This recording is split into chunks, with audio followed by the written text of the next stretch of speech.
সাল্লাল্লাহু আলাইহি সাল্লাম বলেন, লা ইউফলিহা কওমুন ওয়াল্লাহু আমরাহুম ইমরাআ, ওই জাতি কিছুতেই সফল হবে না যেই জাতি তাদের দায়িত্ব কোনো নারীকে দেয়, যেই জাতি তাদের নেতৃত্ব কোনো নারীকে দেয়।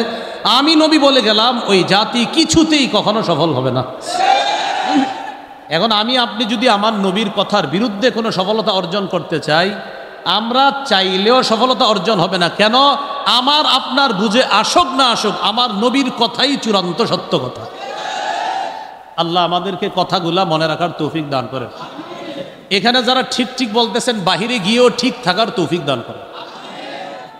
কেন আমাদের সমস্যা কি? আমরা সবাই ঠিকই বলি, বাহিরে গিয়ে আবার বেঠিক হয়ে যায়। এইরকম একটা অবস্থা হয় আমাদের। তাহলে দোয়ার মাধ্যমে আল্লাহর কাছে সাহায্য চাওয়া, দোয়া। সূরা নামলের ৬২ নম্বর আয়াত ২০ নম্বর বারা শুরু ২০টাতে আছে। আল্লাহ তাআলা বলেন, আম্মাই ইউজিবুল মুত্তাররা ইযা দাআ, কে সে সত্তা, যেই সত্তা পীড়িত ব্যক্তি দোয়া করা মাত্রই সত্তা সাড়া দিয়ে দেয়। বলো তোমরা কে সেই সত্তা?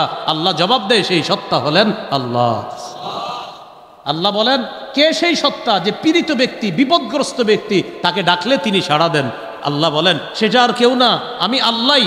কোনো বিপদগ্রস্ত ব্যক্তি আমার কাছে যখন দোয়া করে, আমাকে ডাকে, আমি সাথে সাথে তার ডাকে সাড়া দিই। এখানে আজকের এই অংশে বয়ানের পর বাহিরে গিয়ে অনেকের অনেক প্রশ্ন আসবে, আমি প্রশ্নটাও বলছি, উত্তরটাও বলছি। আল্লাহ পবিত্র কোরআনে বলেন, উদউনি আস্তাজিব লাকুম। গুরুত্বপূর্ণ একটা প্রশ্ন। বান্দা তোমরা আমাকে ডাকো, ডাকা মাত্রই আস্তাজিব লাকুম, আমি আল্লাহ তোমাদের ডাকে সাড়া দিই। এখন আপনাদের অনেকের এই মুহূর্তে প্রশ্ন এসে গিয়েছে অথবা বাহিরে গিয়ে আসবে, হুজুর আপনি যে বয়ান করলেন ডাকা মাত্র আল্লাহ সাড়া দেয়, আমি 2 বছর ধরে একটা চাকরির দোয়া করতেছি, কই এখনো হয় না। এরকম হয় কিনা? আচ্ছা, আল্লাহ কি বলছে? আমি কবুল করি না বলছে সাড়া দিই? কি বলছে বলে না কেন? আমাকে ডাকলে কবুল করি না বলছে সাড়া দিই? মাসালা বুঝতে হবে। আল্লাহ সাড়া দেয়।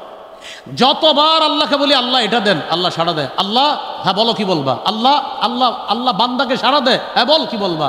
আল্লাহ আগামী মাসের 1 তারিখে আমার একটা চাকরির ইন্টারভিউ আছে। আচ্ছা, আমার যেন প্রশ্ন সহজ হয়, চাকরিটা যেন আমার হয়ে যায়। আল্লাহ আমার আপনার এই যে দরখাস্তটা, এটা গ্রহণ করে ফেলছে। বাকি মঞ্জুর আগামী মাসের 1 তারিখে করবে কি করবে না এটা আল্লাহ জানেন। এখন আমি আপনি এটা বলার পর এখানে 4টা অপশন। 1 নাম্বার, ওই বান্দার আগামী মাসের 1 তারিখেই দোয়াটা আল্লাহ কবুল করে তার চাকরির ব্যবস্থা করতে পারেন। 2 নাম্বার, আল্লাহ আগামী মাসের 1 তারিখে দোয়াটা কবুল না করে 4-5 মাস পরে আল্লাহ দোয়াটা কবুল করবেন। এই চাকরির বেতনের চেয়ে আরো 4-5 গুণ বেশি বেতনের চাকরি আল্লাহ তাকে দিবেন।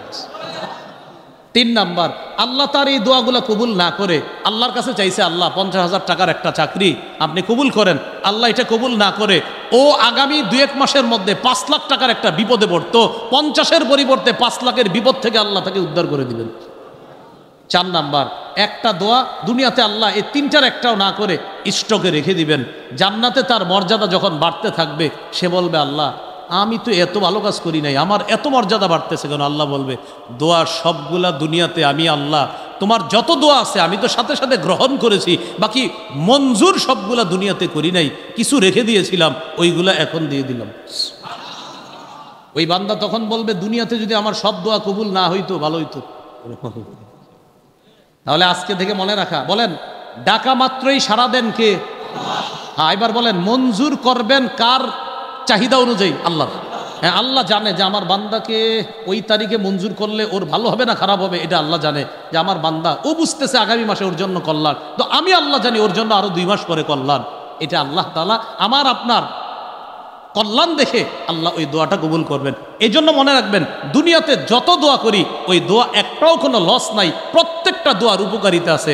এর মধ্যে একটা উপকারিতা, যত দোয়া করি সাথে সাথে এই কথাটা আল্লাহ ইবাদতে কবুল করে নিয়ে সওয়াব দান করে। সমস্ত দোয়া ইবাদত। বলেন সমস্ত দোয়া। আল্লাহ আমার জুতার ফিতা কিনতে বাজারে যাইতেছি, মাবুদ একটা ভালো ফিতার ব্যবস্থা করে দিয়েন। হাদিসে আসছে জুতার ফিতা লাগলেও আল্লাহর কাছে চাও।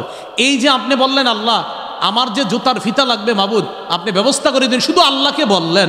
এখন আল্লাহকে বলার কারণে এই বলাটা ইবাদত হয়ে গেছে, সওয়াব পেয়ে গেছে। আল্লাহ আমি বাজারে একটা সুই কিনতে যাইতেছি, আচ্ছা সুইটা যেন কারো ক্ষতিকারক না হয়, আল্লাহকে শুধু বলে বাজারে গেছেন সুইটা কিনতে, আপনার এই বলাটা ইবাদতের অন্তর্ভুক্ত করে নিয়ে আল্লাহ সওয়াব দান করবে। দলিল আবু দাউদ 1479 নম্বর হাদিস। রাসূলুল্লাহ সাল্লাল্লাহু আলাইহি সাল্লাম বলেন, আদ-দুআউ হুয়াল ইবাদা, দোয়া করাটা এটা একটা ইবাদত। যতবার আল্লাহকে বলি আল্লাহ এটা দেন, ওটা দেন, আল্লাহ এই দেন, সেই দেন, যতবার বলি ততবার আমাদেরকে সওয়াব দিয়ে দিতেছে। এই জন্য বলেন দোয়ায় কোনো লস নাই। বলেন দোয়ায় কি নাই? যত বেশি দোয়া করবেন কোনো লস নাই।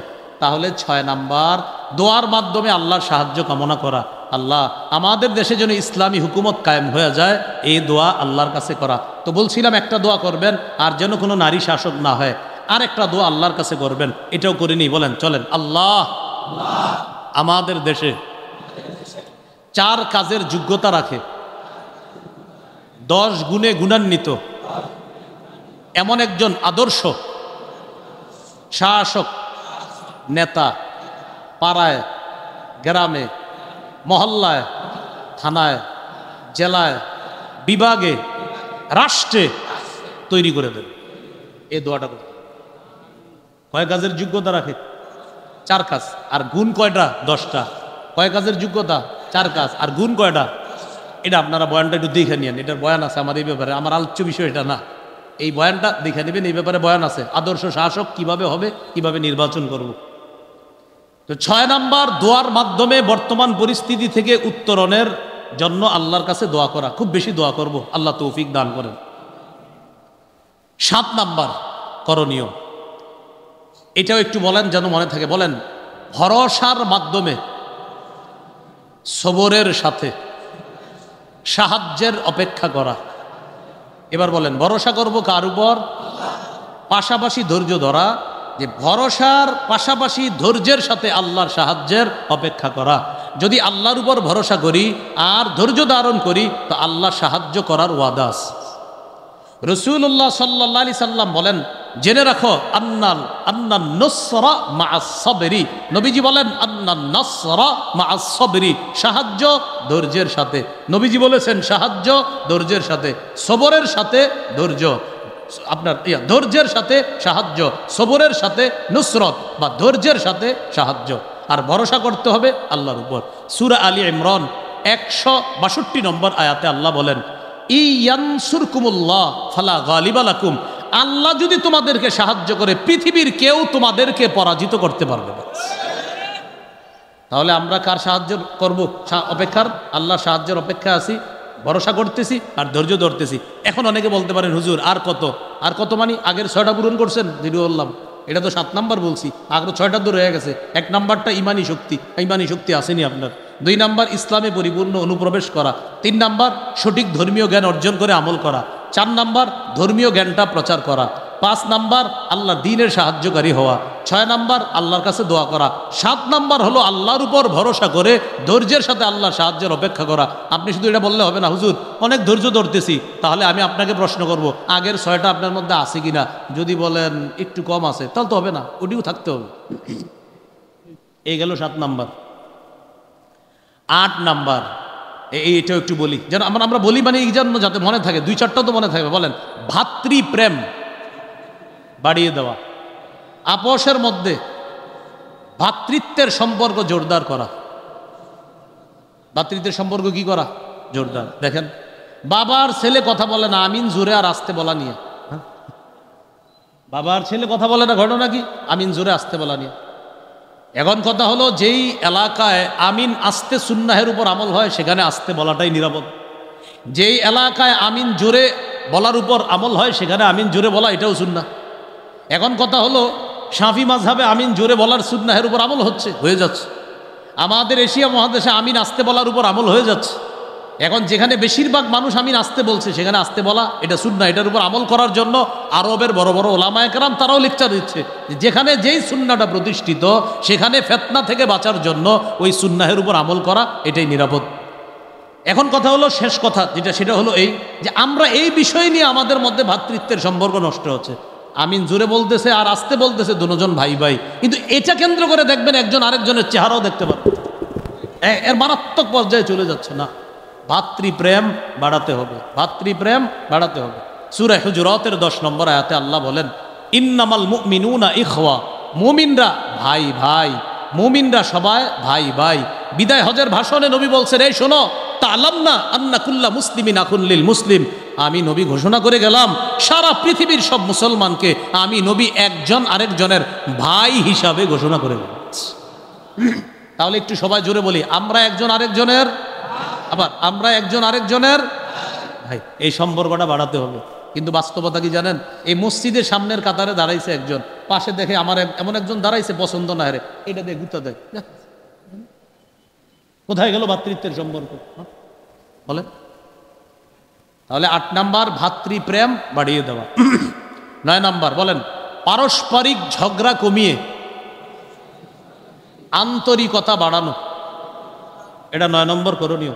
সূরা আনফালের 46 নম্বর আয়াতে আল্লাহ বলেন ওয়াতিউল্লাহা ওয়া রাসূলাহু ওয়া লা তানাযাউ ফাতাফশালু ওয়া তাযহাবা রিহুকুম।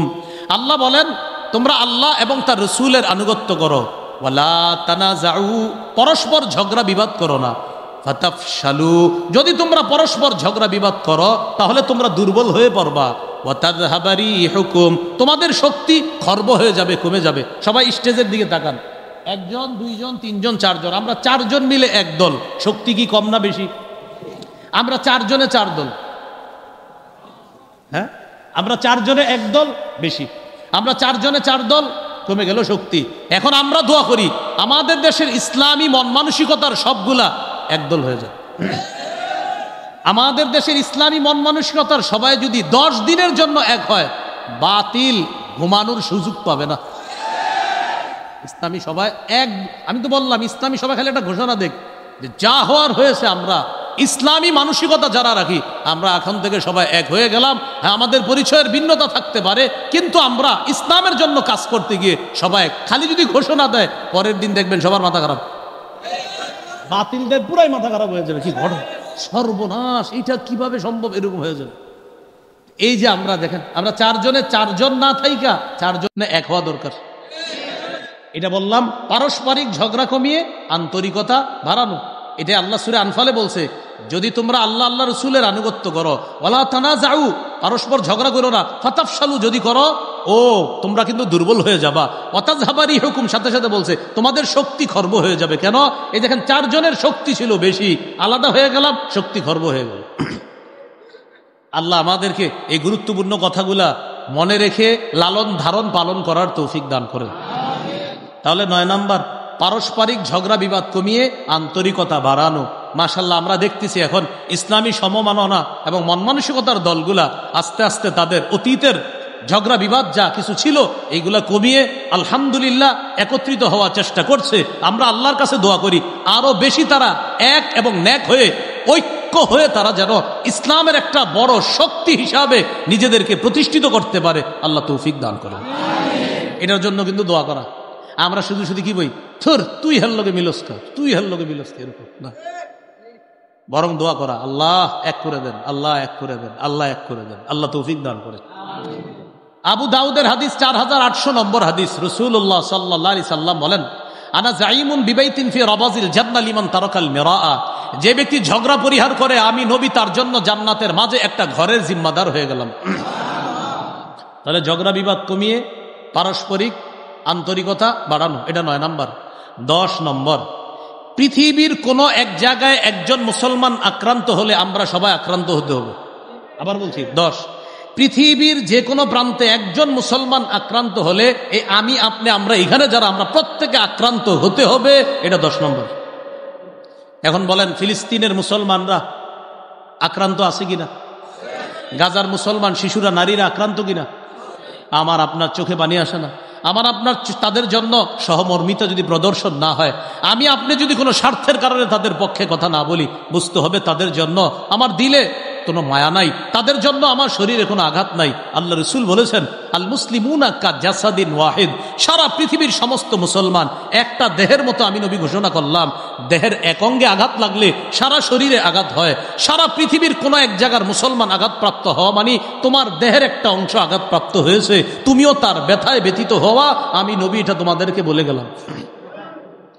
তাহলে গাজার মুসলমানরা এখন বর্তমান যে পরিস্থিতিতে আছে, কি অসহনীয় নির্যাতনের মধ্যে তারা আছে। অনেকের ব্যাপারে আমি আপনি জানিও না, না খাইতে খাইতে কঙ্কাল হয়ে মারা যাচ্ছে। এরকম অবস্থা হয়েছে। এই 10 নাম্বার। 11 নাম্বার বলেন নিপীড়িত, নির্যাতিত, মাজলুম মুসলমানের জন্য অর্থনৈতিক সহযোগিতা করা। 11 নাম্বার, অর্থনৈতিক সহযোগিতা করা। এই যে গাজার জন্য এখন মাশাআল্লাহ আমাদের দেশ থেকে পাঠানো হচ্ছে অর্থ, বিভিন্নভাবে সহযোগিতা করার চেষ্টা করা হচ্ছে, কিন্তু আমাদের চাইতে বেশি সহযোগিতা প্রয়োজন ছিল আরব কান্ট্রিগুলা। আশেপাশে যে আরব উপদ্বীপগুলা ছিল তাদের পক্ষে জোরদার কথা বলা উচিত ছিল। সিরিয়া, জর্দান, এদিক দিয়ে মিশর, এদিক দিয়ে সৌদি আরব, এরা যদি একটা খালি আওয়াজ দেয় ফিলিস্তিনের পক্ষে আমরা আছি, এর পরের দিন দেখবেন কি অবস্থা হয় বেঈমানদের। কিন্তু এরা কি এক অজানা রহস্যের কারণে তারা চুপ আছে, অথচ সুদূর বাংলাদেশ থেকে আমরা কত মিছিল প্রতিবাদ করতেছি, যারা প্রতিবাদ করা উচিত ছিল তারা চুপ আছে। আল্লাহর দরবারে তারাও দাঁড়াতে হবে, আল্লাহ ছাড় দিবে না তাদেরকে, অবশ্যই দাঁড়াতে হবে। তারা একটা আপনার ঘোষণা দিলে হয়, কয়েকদিন পরে পরে দেখবেন একটা সংস্থা আছে, যেই সংস্থা থেকে বলা হবে আমরা এর তীব্র নিন্দা জানাচ্ছি, বা শেষ। কিছুদিন পরে সবাই যখন মিছিল করবেন তখন বলবে আমরা এর তীব্র নিন্দা জানাচ্ছি, শেষ হয়ে গেল। এটা বিশ্ব সংস্থার কি একটা দেখবেন, বিশ্ব সংস্থার ব্যাপারে যখন লেখালেখি হবে এটা করা উচিত ওইটা করা উচিত, তখন বলবে আমরা এর তীব্র নিন্দা জানাচ্ছি, 1 মিনিট নীরবতা পালন করছি। 11 নাম্বার অর্থনৈতিক সহযোগিতা, ওই সমস্ত ওদের আশায় না থেকে আমরা যা পারি আমার ভাইয়ের জন্য করবো ইনশাআল্লাহ, এটা 11 নাম্বার। 12 নাম্বার একটু বলেন জুলুমের বিরুদ্ধে বজ্র কণ্ঠে কথা বলা, আওয়াজ তোলা, এটা 12 নম্বর করণীয়, আমাদের উত্তরণের পথ 12 নম্বর। সূরা হুদের 113 নম্বর আয়াতে আল্লাহ বলেন ওয়ালা তারকানু ইলাল্লাযীনা যালামু ফাতামাসসাকুমুন নার, তোমরা জালেমদের অনুরক্ত হও না, তোমরা জালেমদের প্রতি ঝুঁকে পড়ো না। যদি জালেমদের প্রতি তোমরা ঝুঁকে যাও আগুন তোমাদেরকে স্পর্শ করবে। এই আয়াতের ব্যাখ্যায় মুফাসসিরিনে কেরাম লেখছে, এটা আমার সাথে একটু বলেন, মুফাসসিরের কথাটা আমরাও বলি। বলেন জালেমদের 2-4টা ভালো কাজ দেখে হাজারো জুলুমের কথা ভুলে যাও না। জালেমের 2-4টা ভালো কাজ দেখে তার অসংখ্য জুলুমের কথা কি করো না, ভুলে যাও না। হ্যাঁ, জালেমের প্রতি ঝুঁকে পড়ো না মানে জালেমের 2-4টা ভালো কাজ দেখে তার অনেকগুলা জুলুম ভুলে গিয়ে তার পক্ষে সাফাই গিয়েও না, তাকে প্রশংসার বন্যায় ভাসিয়ে দিও না। আল্লামা তাকি উসমানী হাফিজাহুল্লাহ তিনিও এই ব্যাখ্যা লেখছেন যে জালেমের প্রতি অনুরক্ত হয়েও না মানে হলো জালেমের 2-4টা ভালো কাজ থাকতে পারে, এর মানে তার সব জুলুম ভুলে গিয়ে এই 2-4টা ভালো কাজের কারণে তাকে প্রশংসার বন্যায় ভাসিয়ে দেওয়া যাবে না। এটা 12 নম্বর করণীয় মুসলমানদের, যেখানে জুলুম সেখানে প্রতিবাদ করতে হবে, এটা 12 নম্বর। হ্যাঁ, সামর্থ্য অনুযায়ী প্রতিবাদ করতে হবে। 13 নাম্বার বিলাসিতা বর্জন করা। কি বর্জন করা? বিলাসিতা বর্জন করা। আহা, আপনারা যারা উমরায় যাবেন, হজে যাবেন, গেলে বুঝতে পারবেন বিলাসিতা কাকে বলে। বিলাসিতা বর্জন করা, এটা মুসলমান বর্জন না করলে এটাও বিজয়ের একটা কারণ। মুসলমান বিলাসী হবে না, মুসলমান দুনিয়াতে সে বিলাসী আয়েসি ভাবে থাকবে, এটা হবে না। মুসলমানের ফিকির থাকবে, তার চিন্তা থাকবে। তিরমিজির হাদিস 2320 নম্বর হাদিস, রাসূলুল্লাহ সাল্লাল্লাহু আলাইহি সাল্লাম বলেন লাউ কানাতিদ দুনিয়া তাদিলু ইনদাল্লাহি জানাহা বাউদাতিন মা সাকা কাফিরান মিনহা শারবাতা মাইন। এই পৃথিবীর মূল্য যদি আল্লাহর কাছে মাছির ডানা পরিমাণ হতো তাহলে পৃথিবীর কোনো কাফেরকে এক ঢোক পানি আল্লাহ পান করতে দিতেন না। এই দুনিয়ার মূল্য আল্লাহর কাছে মাছির ডানা পরিমাণও না, তাই দুনিয়াতে আয়েশ করবে কাফেররা, তারা তাদের কোনো ফিকির থাকবে না আখেরাত নিয়ে। মুমিনের ফিকির থাকবে আখেরাত নিয়ে, আর আখেরাতের ফিকিরে দুনিয়াতে আল্লাহর কালিমা প্রতিষ্ঠিত করার চেষ্টা করা, এটা হবে মুমিনের ফিকির। তাহলে আয়েশি বিলাসী জীবন বর্জন করা 13 নম্বর। 14 নম্বর, ওইটাও বলতে হবে। বলেন 14 নম্বর অধিকার আদায়ের লড়াই অব্যাহত রাখা। বলেন মুসলমানদের অধিকার আদায়ের লড়াইয়ের নাম পবিত্র জিহাদ। বলেন সবাই, মুসলমানদের অধিকার আদায়ের লড়াইয়ের নাম কি? জিহাদ। এটা শুনলেই মুসলমান ছেলের মেয়ের বলে ঘরের বাইরে যাইস না, ভিতরে বসে থাক, হুজুরা যাইলে যাক, তুই ভিতরে বস। কেন জানেন? ইবলিস আমাদের মাথায় ঢুকাই দিছে জিহাদ মানি ইন্নালিল্লাহ, এরকম না। রাসূলুল্লাহ সাল্লাল্লাহু আলাইহি সাল্লাম বলেন আলাইকুম বিল জিহাদ, তোমরা জিহাদকে আঁকড়ে ধরো, ফাইন্নাহু বাবুম মিন আবওয়াবিল জান্নাহ, জিহাদ জান্নাতের দরজা সমূহের একটা দরজা। এটা অধিকার আদায়ের লড়াই। এবার আমার সাথে 5টা কথা বলতে হবে। বলেন, ক্রয় বিক্রয়ের জন্য মৌলিক 5টি জিনিস লাগে। ক্রেতা, বিক্রেতা, দ্রব্য, মূল্য, বাজার। আবার বলতে হবে, ক্রেতা, বিক্রেতা, দ্রব্য, মূল্য, বাজার। বলেন,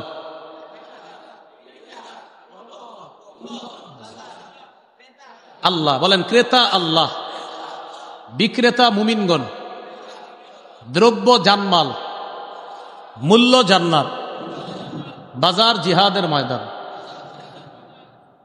ক্রেতা, আবার ক্রেতা, বিক্রেতা, মুমিন, জানমাল, দ্রব্য। এবার বলেন, দ্রব্য, জানমাল, মূল্য, জান্নাত, আর বাজার জিহাদের ময়দান। হুজুর দলিল আছে নি? হ্যাঁ, দলিল আছে। সূরা তাওবা আল্লাহ বলেন, ইন্নাল্লাহা আশতারা মিনাল মুমিনিন, নিশ্চয় আল্লাহ ক্রয় করে নিয়েছেন। তাহলে আল্লাহ ক্রেতা। মিনাল মুমিনিনা, মুমিনদের থেকে, মুমিনরা বিক্রেতা। আনফুসাহুম ওয়া আমওয়ালাহুম, তাদের জানমাল। জানমাল হলো দ্রব্য। বিআন্না লাহুমুল জান্নাহ, বিনিময় হলো জান্নাত, জান্নাত হলো মূল্য। 5 নাম্বার হয়ে গেল বাজার। ইউকাতিলুনা ফি সাবিলিল্লাহ ফায়াকতুলুনা ওয়া ইউকতালুন, আল্লাহর রাস্তায় লড়াই করবে। ফায়াকতুলুনা ওয়া ইউকতালুন, কাফেরদেরকে জাহান্নামে পাঠাবে অথবা নিজেরা শহীদ হয়ে জান্নাতে যাবে। তাহলে সুন্দর জিনিসটা মনে রাখেন, ক্রয় বিক্রয়ের জন্য কয় জিনিস লাগে?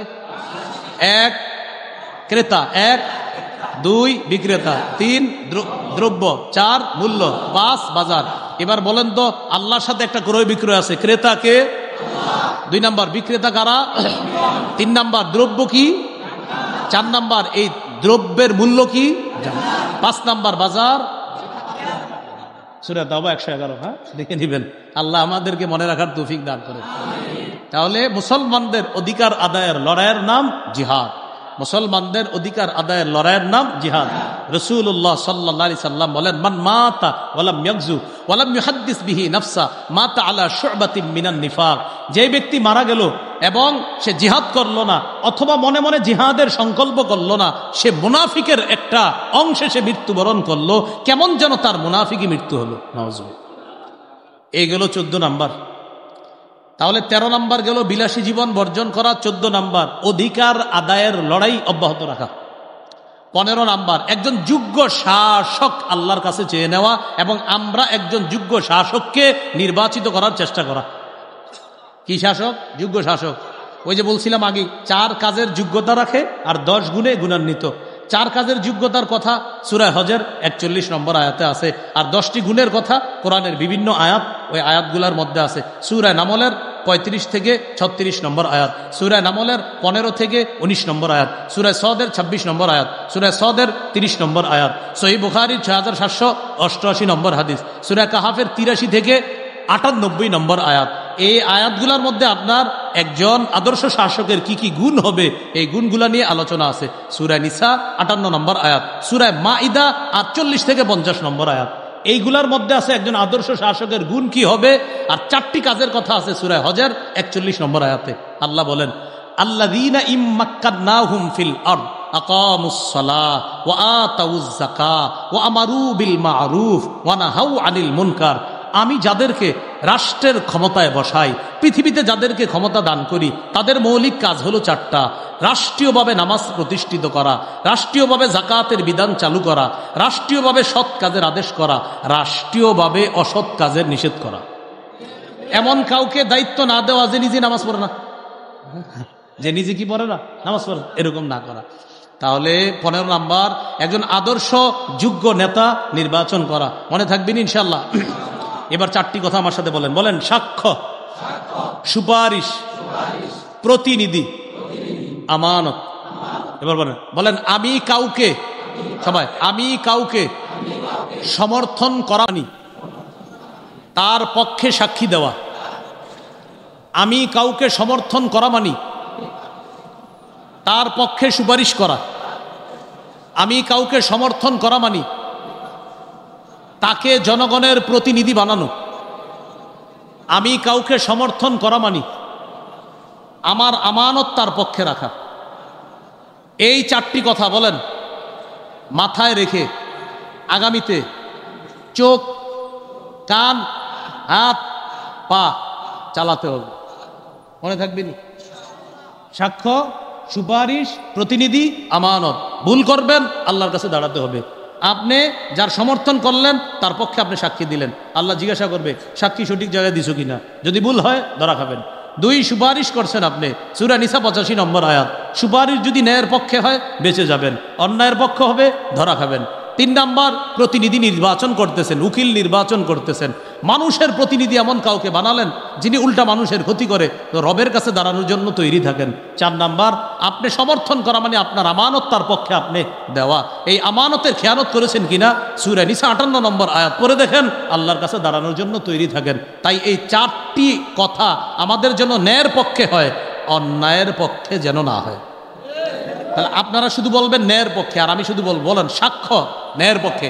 আপনারা শুধু ন্যায়ের পক্ষে বলেন সাক্ষ্য, সুপারিশ, প্রতিনিধি, আমানত। এটা আরো 10 জনকে শিখিয়ে দিবেন। শোনো, তুমি কাউকে সমর্থন করা, তুমি সাক্ষ্য হওয়া, সাক্ষী দেওয়া। তুমি কাউকে সমর্থন করা, তুমি তার পক্ষে সুপারিশ করা। তুমি কাউকে সমর্থন করা, তাকে প্রতিনিধি বানানো।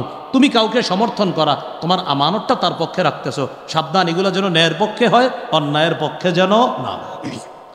এইগুলো 15 নাম্বার। একজন প্রতিনিধি আল্লাহওয়ালা নির্বাচন করব আমরা। 16 নাম্বার, শুরা ব্যবস্থার গুরুত্বটা আবার জাতির সামনে উপস্থাপন করা। শুরা ব্যবস্থা, পরামর্শ ভিত্তিক কাজ করা। 5 আগস্ট পরবর্তী আমাদের দেশে পরামর্শ ভিত্তিক কিছুদিন কাজ চলছিল, ভালোই চলছিল। পরবর্তীতে পরামর্শ শেষ হয়ে গেল, কাজ কেমন যেন হজবরল হয়ে গেল। প্রথমে শুরা আপনার পরামর্শ চলছিল, ওলামায়ে কেরাম সহ সবাইকে ডাইকা পরামর্শ হয়েছে, কাজও ভালো চলছিল, প্রশংসিত হচ্ছিল কাজগুলা। আস্তে আস্তে যখন পরামর্শ শেষ হয়ে আমার যা মন চায় তা করা শুরু করলাম, তখন কিন্তু সমালোচনা হওয়া শুরু হলো, সমালোচিত হওয়া শুরু হলো।